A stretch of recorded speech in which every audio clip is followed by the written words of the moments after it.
Namaskar. Welcome to Ek Samvad at Arunim Ankuran. Today we are in conversation with Dr. Professor D.S. Sengar about achievers in making. Our guest, Dr. Professor D.S. Sengar, is former chairman and professor legal management, IIM Lucknow, director, Indian Law Institute, New Delhi, former vice chancellor, Mohanlal Sukhadia University, Udaipur. And it's such an honor and privilege to have you here with us, sir. Thank you so much for joining in. Thank you. A word about Arunim Ankuran. Arunim Ankuran is an initiative for positive social change through self-development. The goal is greater well-being and happiness for all. At Arunim Ankuran, we believe that each person is unique and special, that each person can make an impact, and that's what inspires us to keep going. Let me introduce our guest of the evening today for this Ek Samvad. Having received his master's and doctoral degrees from Lucknow University, he was the senior Fulbright postdoctoral fellow at George Washington University Law School, Washington, D.C., USA. He was the first Indian to receive the Sikhi Fellowship at CIRL University of Calgary, Canada. He studied at Harvard Law School and London School of Mediation. He has authored a book on environmental law released by Dr. APJ Abdul Kalam and has edited several books, including a volume on public interest litigation along with honorable judges from the Supreme Court of India and the Delhi High Court. With wide national and international exposure, having visited 40 institutions in 12 countries, Professor Sengar is a great academic leader, motivator, and a socially conscious institution builder. He is an achiever and has passion to inspire, motivate, guide enthusiastic and energetic youth in the process of becoming an achiever. Some milestones of his journey so far: founder, chairman, and professor, legal management area, IIM Lucknow, director, Indian Law Institute, New Delhi, vice chancellor of Mohanlal Sukhadia University, Udaipur, joint director at Academy of Administration, Nainital, a member steering committee of the Planning Commission of India, member of Restatement Law Committee of Supreme Court of India, recipient of the prestigious Capital Foundation Award by the Chief Justice of India, first Indian to receive the prestigious Shastri Indo-Canadian Institute postdoctoral fellowship in the area of environmental law and management at the Canadian Institute of Resources Law, University of Calgary, Canada, a Fulbright Alumni Grant Award from the US Department of State for creating enviro-legal awareness among Indian youth. And this is a very edited version of his introduction. So I'm so grateful, sir. Thank you so much again for joining us on Ek Samvad at Arunim Ankuran. It's an honor and privilege to have you here, sir. We'll start with the beginnings of your own journey. How did you choose to pursue law? And having traveled so far, how do you look back at your journey? In fact, when I think about what were the circumstances when I joined the law, actually I want to become a doctor. I prepared for PMT, but could not get the admitted or could not pass this PMT test, and because of the full dedication for PMT, even I could not get good marks to get admission in MSc. So on one side I could not become a doctor, on the other side I could not get admission in MSc. In those days, that law was only subject which was very, very, easy to get admitted there.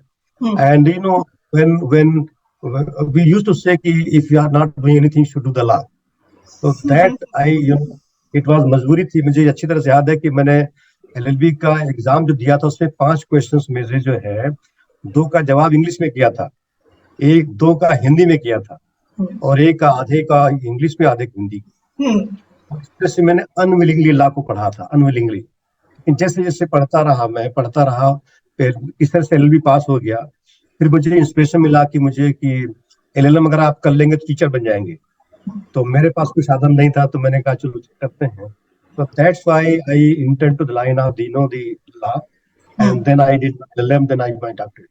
And very interesting part is that my class fellow, with whom I did my BSc, he met me in IIM Lucknow. When I was teaching in IIM Lucknow, he came to attend a program. तो उसने मुझसे पूछा कि मैंने कहीं आपको देखा है, तो अल्टीमेटली बात करते करते मालूम हुआ कि हम दोनों क्लास फेलो थे। तो उसने कहा कि जब आपने लॉ ज्वाइन कर लिया था तो मैंने अपने दोस्तों की लिस्ट से नाम काट दिया था कि सेंगर जो है सेंगर बर्बाद हो गया। लॉ का मतलब होता है बर्बाद हो गया। कहते मुझे इतनी खुशी हो रही है, उस गले लगा मुझे, और इतनी खुशी हो रही है कि आप तुम मुझे आईएम में पढ़ा रहे हो।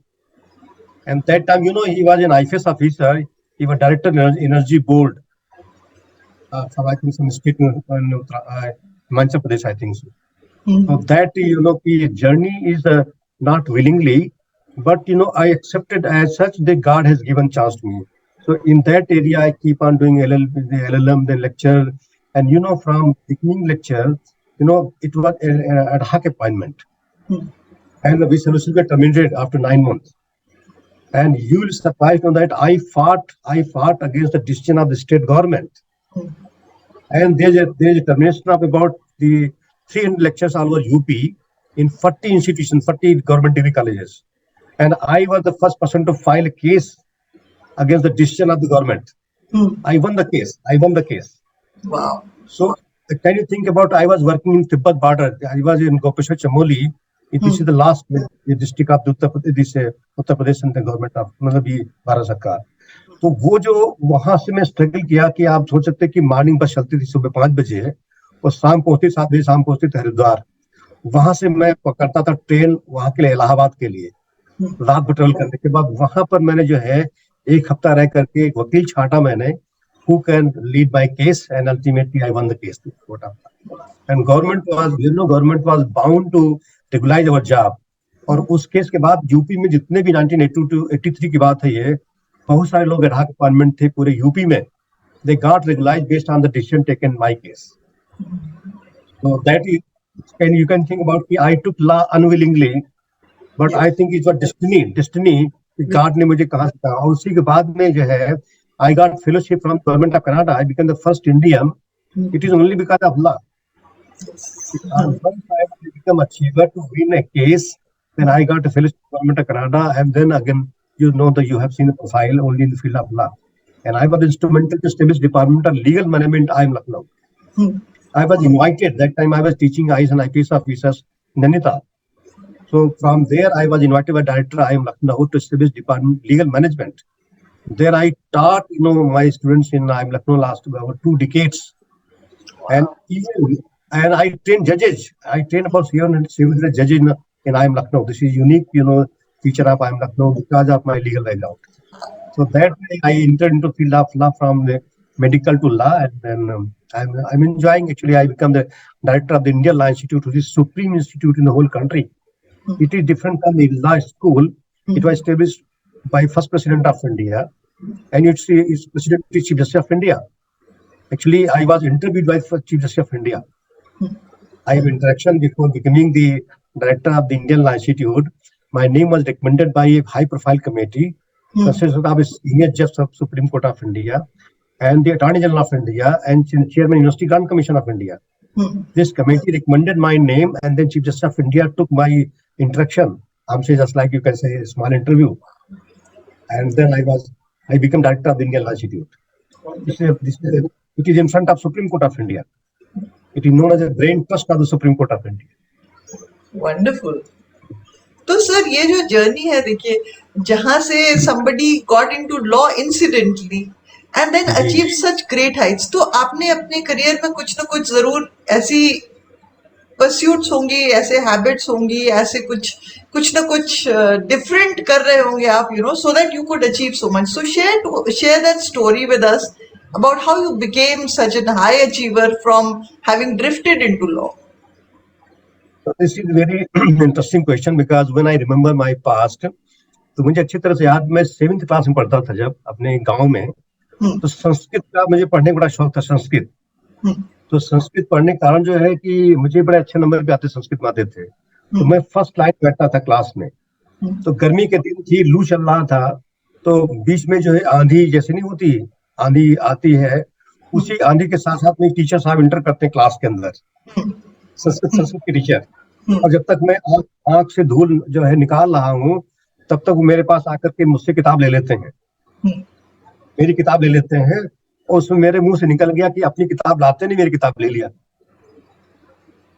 ये सुनकर बड़ा बुरा लगा, बड़ा बुरा लगा। He complaint about me to the principal, तो प्रिंसिपल के यहाँ मेरी पेशी हो गई। तो प्रिंसिपल को देख कर डर लगता था, हम उनका एक चेहरा इतना वो था, मुझे डर लगता था। तो जैसे मैं गया, बोल कुछ नहीं बोला उन्होंने अपने ड्रार से निकाला जो है एक रूल मारने के लिए, और उसमें गांठें थी। तो उन्होंने कहा कि कुछ नहीं बताया उन्होंने कि क्या गलती, कुछ भी नहीं। उन्होंने कहा हाथ खोलो। तो मैं डर करके जो है जब हाथ खोला मैंने, तो मैंने आंख बंद कर लिया, हाथ तो खोल लिया कि आंख बंद कर लिया।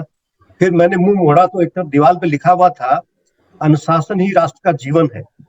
इधर इधर मुझे मार पड़ रही है, उधर मैं पढ़ रहा हूँ, दीवार पर लिखा था अनुशासन ही राष्ट्र का जीवन है। फिर उनका ये हाथ खोलो, तो ये हाथ खोला तो उधर पढ़ा, उसमें लिखा था पुरुषार्थी वही है जो भाग की रेखाएं बदल दे। और इतनी पिटाई मेरी होने के बाद मेरे हाथों में स्वेलिंग हो गई थी, रात में बुखार आ गया मुझे। तो मेरी माँ ने जो है वो मुझे, जैसे गाँव में नहीं होता है अपना, वो दवाई दे करके जो है वो मुझे समझा रही थी। तो देखा मेरे हाथों में स्वेलिंग थी। तो देन शी आस्क्ड मी कि क्या हुआ, कैसे हुआ। Then I told whole story. फिर मैंने उनसे पूछा कि मैंने दीवार पे लिखा था अनुशासन ही राष्ट्र का जीवन है, और वो जो इसमें लिखा था पुरुषार्थी वही है जो भाग की रेखाएं बदल दे। तो she explain in such A way I got the message that कि डिसिप्लिन एंड डेडिकेशन। उसको ब्रीफ बताना चाहती, she told me many stories. और उन्होंने मुझे कही थी कि this happened, she understood about me, कि मेरे अंदर एक ईगो था कि मैं पढ़ने में तेज हूँ, आगे बैठता हूँ। तो टीचर को मैंने बोल दिया। तो उन्होंने कहा आप तो क्लास में पीछे बैठोगे, आज के बाद से क्लास में सबसे लास्ट लोग बैठोगे। और आप बिलीव नहीं करेंगे कि मेरा संस्कृत से इंटरेस्ट खत्म हो गया उसके बाद में, and I focus in science. तो 1 साल के बाद जो एक टेस्ट हुआ था वहां पर साइंस का, तो उस टेस्ट की कॉपी दिखाई गई थी। सब बच्चे अपनी अपनी, टीचर ने बुलाया सबको, दिवाकर सर नाम था उनका टीचर का, हमको अच्छे याद है। तो उन्होंने सब बच्चों को बुलाते रहे, अपनी कॉपी देते रहे। तो मैं वेट करता रहा कि मेरा नंबर कब आएगा, मेरा नंबर कब आएगा। तो मेरा नंबर आया नहीं। बाद में जब बच्चे पहुंच गए, तो उसके बाद में वो कॉपी लेकर के मेरे पास आए, मेरी सीट पर। और कॉपी पर लिखा था कि तुम एक दिन इस विद्यालय का नाम रोशन करोगे। 7वीं क्लास की बात है। तो जब मैं वाइस चांसलर बना, तो मैंने उनको कॉल किया सर को कि सर आपने जो लिखा था वो सपना पूरा कर दिया आपका। तो मैंने कहा, लेकिन फिर पूछा कि सर आपको कैसे ये जानकारी हुई थी मेरे बारे में कि मैं ऐसा करूंगा। Then he told very interesting story कि देखिए हम टीचर जो होते हैं फोकस करते हैं बच्चों के जो एक एक्शन होता है और उनका जो बिहेवियर होता है उस पर ध्यान देते हैं, कंडक्ट एंड एक्शन। तो जब भी कभी होमवर्क देते थे हम आपको, तो देखते थे घर से करके लाते थे, बहुत नीट एंड क्लीन होता था, कंप्लीट होता था। तुम क्लास टाइम पे आते थे, पूरा काम करके आते। तो मुझे लग रहा था कि somebody supporting you at home, somebody monitoring the work, not like you're totally dependent on me in school. So that was my parents, my mother. She was keep on motivating me to perform better and better and reaching school on time. Respect the teacher, वो उसी से बताया उन्होंने, respect the teacher। उसी case से उनको लग गया कि इसके अंदर जो है, तो वो घटना जो है मेरी लाइफ की सक्सेस स्टोरी है। और वहीं से मैंने पकड़ लिया कि सक्सेस के लिए जो है discipline and dedication, respect to the teacher, ये जो चीजें होती हैं। और फिर उसके बाद फिर मैंने कई स्ट्रगल किया लाइफ में। मुझे अच्छी तरह याद है कि एक बार मैं हाई स्कूल में पढ़ रहा था, तो गांव में एक बस चलती थी, तो मैं हाई स्कूल पर चला गया था वहां पर पढ़ने के लिए, अपने डिस्ट्रिक्ट हेडक्वार्टर में, डिस्ट्रिक्ट में जीआईसी में। तो वो होली की छुट्टी थी शायद, तो वो बस छूट गई। तो मेरा क्लास था वहां पर जीआईसी में। तो आप बिलीव नहीं करते, 1 किलोमीटर दौड़ के गया, 1 किलोमीटर बस के पीछे भागता रहा मैं, क्योंकि वो उसमें प्रैक्टिस होती थी कि जो कंडक्टर होता था ना, वो सवारी भर लेता था और टिकट बनाता जाके आगे। तो मुझे यह था कि 1 किलोमीटर वो रोकेगा ही वो। I was keep on running after the bus, behind the bus. तो जब वो बस के पास पहुंचा, तब फिर बस की टिकट बना करके फिर चलने वाली थी। तो किसी ने देख लिया कि भाई देखो बस के पीछे एक लड़का भाग भाग के आ रहा है, उसको बैठा लो उसको। And that was the story की उस दिन जब मैं अपने पहुंचा था वहां पर अपने कॉलेज में क्लास में, तो मेरे जो टीचर थे मैथमेटिक्स के, वो उन्होंने जो पढ़ाया तरीका पढ़ाना, मतलब मैथमेटिक्स का बताया था तरीका, उसकी बेसिस पर I secured highest marks in the GIC Unnao, and I had broken the all record, previous record of the college. और वेरी इंटरेस्टिंग पार्ट इज कि जब टीचर ने मुझे बताया कि आपने इस कॉलेज की पूरे जो है प्रीवियस रिकॉर्ड तोड़ दिए हैं, तो मैंने कहा कि आप झूठ बोल रहे हैं। उन्होंने कहा काम पकड़ो, काम पकड़ो।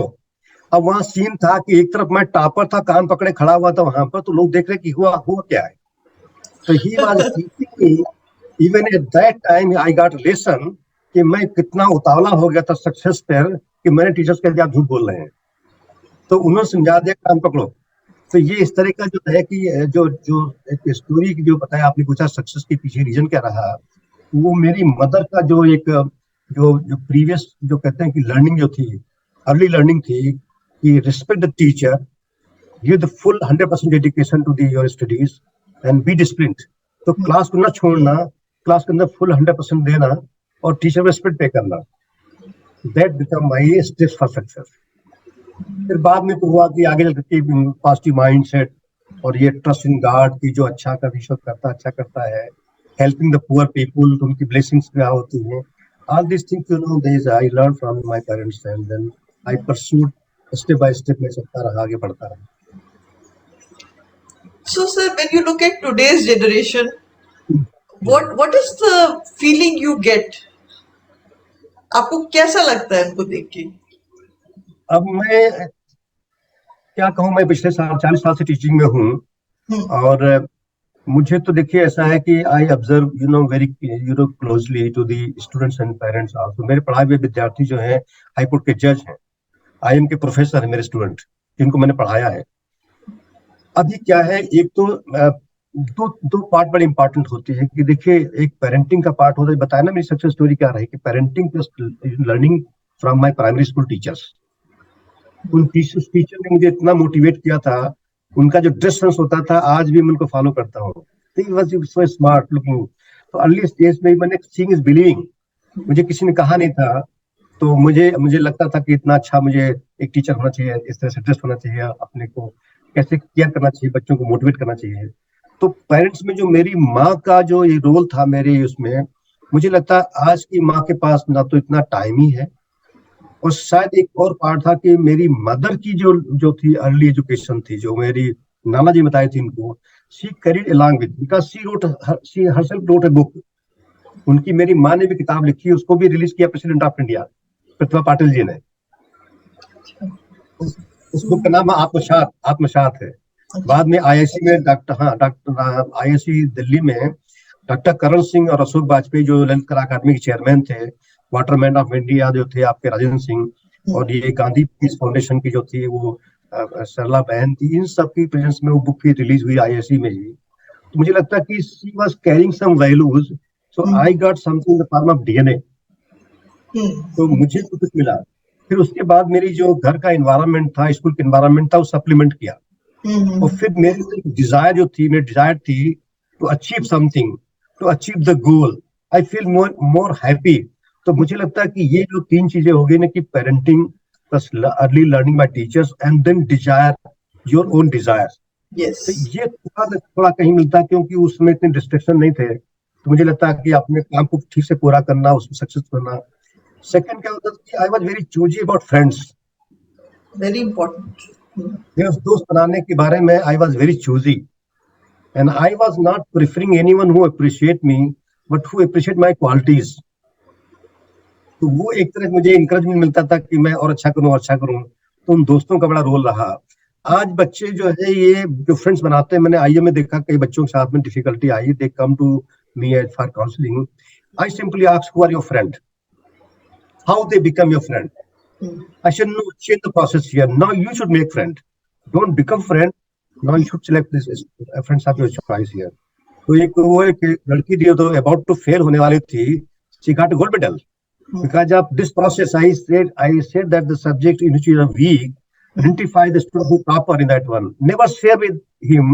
Just try to associate in the library, in the mess, and when you going from the hostel to the classroom here. So that is very important factor for the generation. If they really want to be achiever, they should try to understand what qualities are in them from the parents, and then how the parents and the schools are creating environment where they can, the immerse these qualities. They can, take to the best form, and then with the help of the, student, the friends, and there's some sort of mentor or guru जो भी है, they should try to give the best version of the qualities here.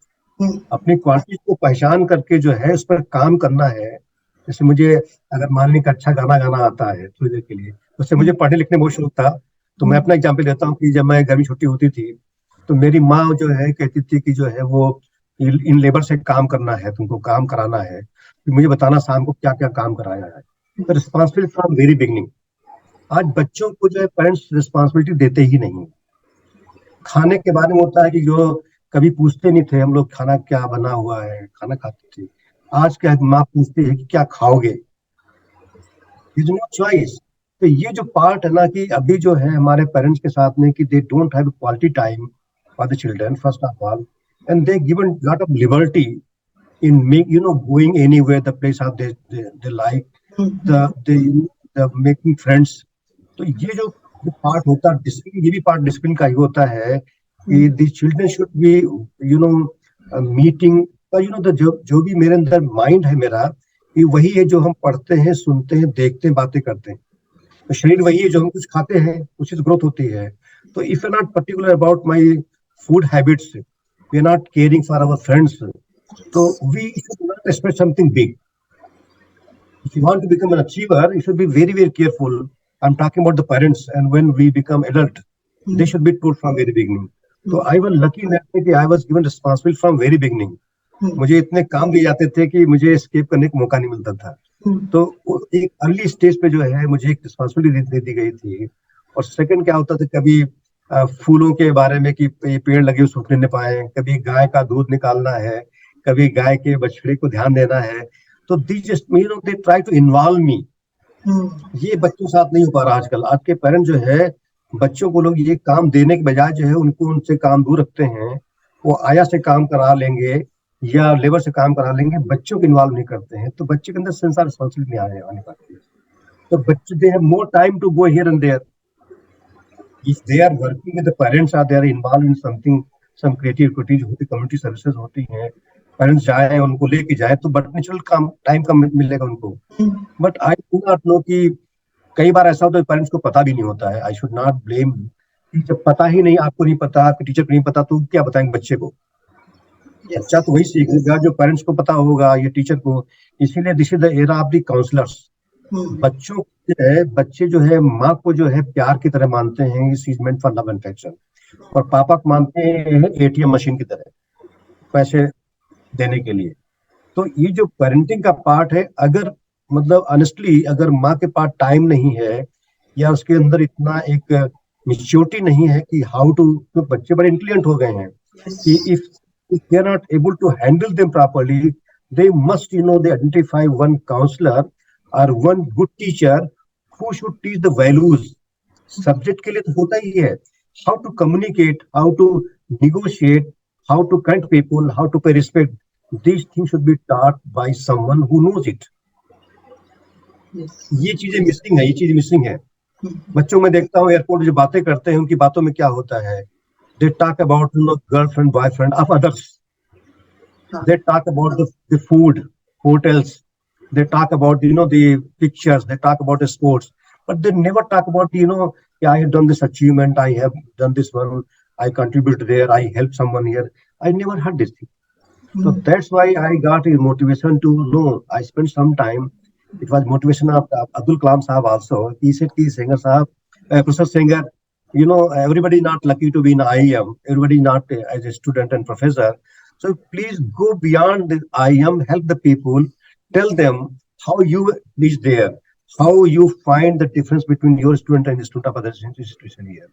तो ये जो एक चीज होती है कि अगर आपके अंदर कुछ चीजें ऐसी हैं कि आपका मन होता है कि मैं एक अचीवर बनूं, डिजायर से होता है, डिजायर.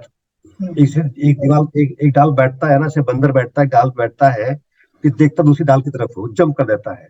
वो मेरे दोस्त मेरे बारे में बताया कि तुम्हारी क्वालिटी ऐसे ही हो, तुम जहाँ बैठते हो, बैठने के बाद तुम वहां बैठे नहीं रहते हो, फिर देखते हो कि अगली ऊंची जो बड़ी ऊंची डाल है उस पर आप जाने का ही मना लेते हो, तो वो desire to go there and according to plan and reach there and to get satisfaction, that is most. ये कम है बच्चों में आजकल, पता नहीं क्या है। दे मोर सेटिस्फाइड विद का they have the resources from parents, उनका रहन सहन अच्छा है, खाने पीने की सुविधाएं हैं, और मतलब उनको कोई दिक्कत प्रॉब्लम्स नहीं है, तो उनके अंदर कोई सेंस ऑफ रिस्पांसिबिलिटी कम है। ये मुझे ऐसा लगता है, I it's my perception, my observation also. And sir, let's talk a little bit about the subject. You're teaching law. तो आपको क्या या लगता है what should be the contribution of law students to the country? What is the role they can play? I do not know ki how should tell you ki if somebody is not knowing about the law, it means he is very very poor. Poverty caused due to lack of legal awareness is more dangerous than the poverty caused due to lack of money. क्योंकि this country is based on the rule of law. इस country में जो बच्चे जो होते हैं वो माँ बाप के द्वारा तो ठीक है, they have come to this earth, लेकिन ये जो कंट्री में रहते हैं उस कंट्री को गवर्न करने के लिए जो होता है रूल ऑफ लॉ ही होता है। इस कंट्री का जो इंडिया डेमोक्रेटिक कंट्री है, तो अगर वो जानते हैं इसके बारे में कि लॉ की वैल्यू क्या है, most of the people who are successful in the life, they are because they are very good complier of law, very good complier of law. And even if he is not going to become a judge or advocate or legal advisor, even then to become a responsible citizen, he must know about the role and responsibilities which constitution speaks about them. तो जो बच्चे जिनको law पढ़ लिया है उनका role और बन जाता है important. But I have found कि लॉ पढ़ने के बाद भी रेड लाइट पे नहीं रुकती गाड़ी उनकी। लॉ पढ़ने के बाद भी जो है गाड़ी रेड लाइट पे नहीं रुकती है। अब बताइए कि जो ये मैं कनाडा में था 1995 की बात है कि I was university of Calgary and I was living in a prince apartment away from university. So I was just like walking to that university. So one day I had seen a professor driving the car. He stopped the car at red light. There's no traffic. There's no traffic police, but he stopped the car over there. So because he was knowing me also. He was 77-year-old person. So he was knowing. So he hinted me to cross the road. I didn't. I just keep on watching. So when there's a green light, then he left that place, and I met him in parking area. So when I asked professor, there's no one on the road, no traffic police, even then you're waiting. Then he shouted at me, how you can say it? When I was 7-year-old, I was traveling along with my father. He stopped the car at red light, and he told me red means relax. He never told me traffic law. He told red means relax, and he started the music. And we both were talking and listening music till the green light. And then I learned how he got a parenting, how he was taught in early age. At the age of 7, he learned something which is following up to the age of 77.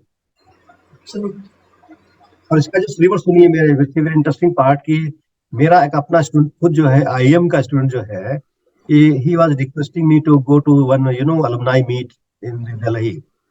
While we are going to that the area, crossing the Noida, there's a red light, and he was trying to cross the red light. I said, stop it here. उसने कहा sir क्या हुआ, बच्चा red light है, तो सब तो जा रहे हैं। मैंने कहा स्टॉप इट हियर। तो जब गाड़ी से रोकी वहां पर, तो उससे जो आस में जाने वाले लोग थे ना, वो कहते क्या गाड़ी खराब हुई क्या तुम्हारी, मे आई हेल्प यू? तो उनको ये लगा ही नहीं कि रेड लाइट पर रुकना है। And when there is green light, he started the car. I said, stop it here. तो कहता सर अब क्या हुआ? मैंने कहा रुको, उतरो, पीछे देखो। तो पीछे देखने बाद आया तो उसने कहा सर पीछे गाड़ियां खड़ी हुई हैं। मैंने कहा that I want to teach you here कि if you want to follow the wrongdoer, means crossing the red light, it means you are following the wrongdoer. But when you following the rule of the traffic, means red light, stop there, you become leader. How many people are following you? Yes. He became changes it here. He was quite impressed. Then he wrote a mail after I think 15-20 days, very interesting mail. He said, when I was in 7th class, I used to go to school along with my father through a scooter. तो उसने बताया कि एक दिन जो है मैं जल्दी में था, तो मैंने भगवान के पैर नहीं छुए थे और वो माँ के पैर नहीं छुए थे, तो उन्होंने 50 बार पूछ दिया उन्होंने हमसे कि भगवान के पैर छुए, उनका नहीं छुए, कहीं जाइए, भाग के जाइए, पैर छुए आइए, मम्मी के पैर छुओ, भगवान के पैर छुओ। उसने कहा कि मैं भाग करके आया हूँ, स्कूटर बैठता हूँ, फिर देखा कि पापा ने रेड लाइट पर गाड़ी क्रॉस कर दी। तो भगवान के पैर छूना, मम्मी के पैर छूना सीख लिया मैंने, लेकिन वो नहीं सीख पाया मैंने रेड लाइट पर गाड़ी रोकने के लिए। तो that is parenting, how much we are aware, what we teach them, we should not expect more than this. जो सिखाया उसकी, जो नहीं सिखाया उसके लिए हमको क्या करना है। तो अब बच्चे जो होते हैं कि जो जैसे कहते हैं कि जो नींव पड़ जाती है, अगर कोई नींव किसी मकान की टेढ़ी पड़ गई है ना, it takes too much time to correct it here. Yes. तो अगर कंट्री को एक एक रिस्पांसिबल कंट्री में बनना है तो रिस्पांसिबल सिटीजन चाहिए, and responsibility should come through the seeing is believing. Seeing is believing means they should see what my parents are doing, what my teacher is teaching, how they're respecting, how they are loving. I'm saying, I still remember in one case, one of my friend was saying कि I was feeling very happy when my teacher sent me a book in the midnight because I could not complete my work because I was not having book here. How the teacher made him important. उस teacher ने उसको किताब भेजी, उसने कहा कि I am sorry I could not do my homework because I don't have book. उस teacher ने जो है अपनी किताब भेजी अपने किसी प्यून के थ्रू जो है, तो उसमें उसको एहसास हुआ कि मुझे मेरा टीचर कितना मानता है, how much importance is given by teacher to student, must she become achiever later on. ऐसी कई एग्जाम्पल है, एक लड़के का भी एग्जाम्पल, एक लड़की का, दोनों 3-4 एग्जाम्पल मेरे पास ऐसे हैं जहाँ टीचर जो है कि how they behave in early the childhood and they become achiever. Sir, thank you so much for your time, and I think we will do a second round of Ek Samvad with you because there's so much to learn, and this treasure of knowledge which you have will benefit so many other people. For today, I think thank you so much for being on Ek Samvad. It was such a pleasure talking to you, sir. Thank you very much. Thank you.